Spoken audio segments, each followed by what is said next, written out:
projecting into your, yeah.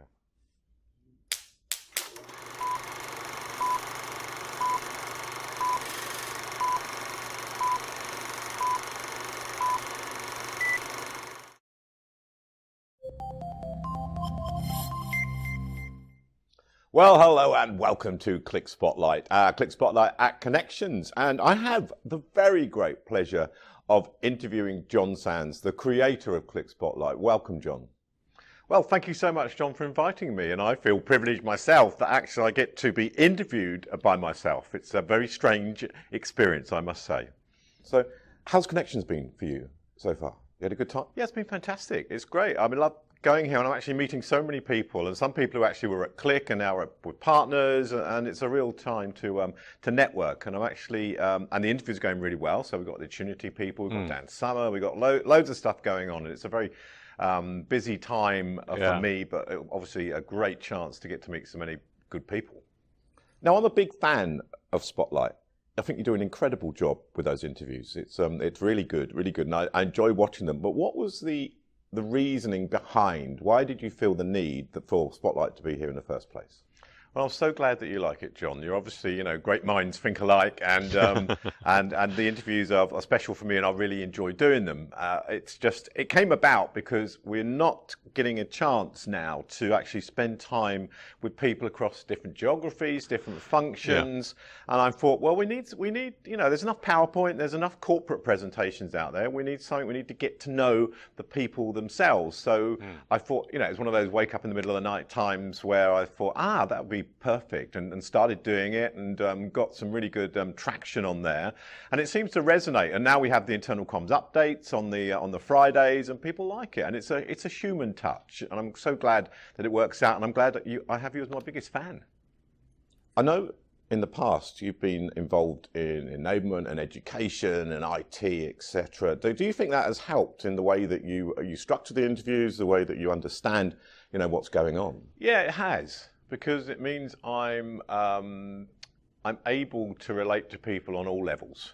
So as far as my education is concerned, when you've got to teach people, difficult subjects, maybe technical subjects, you need to have that skill of being able to relate stuff. And also with my pre-sales background as well, that was also something that I've done at Qlik, and that helps you on a great level. It's education, it's a wonderful skill, and it can be done badly, and and I think it's helped me to do that and to get a conversational level rather than just the last thing I wanted to do is to sit here and do fire off questions and have it as a interrogation and not a conversation. So yes, it has helped.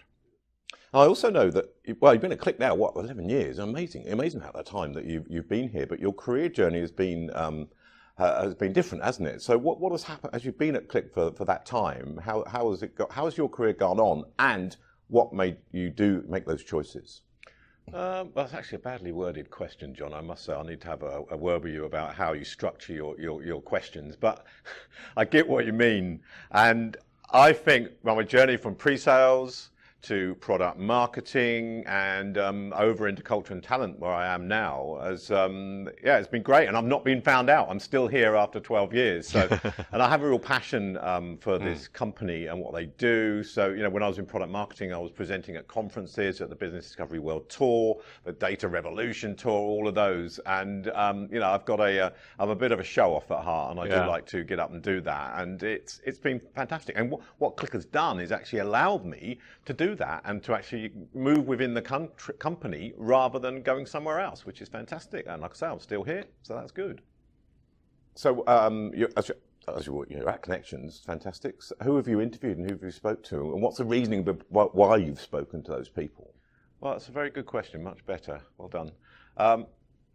We're not governed, but this is a perfect opportunity at Qonnections for us to get all these people that wouldn't normally be together. So, grabbing the people from Opportunity like Dan Potter and also Itmar, the CMO from Opportunity, and getting them in a chair and being able to ask the questions.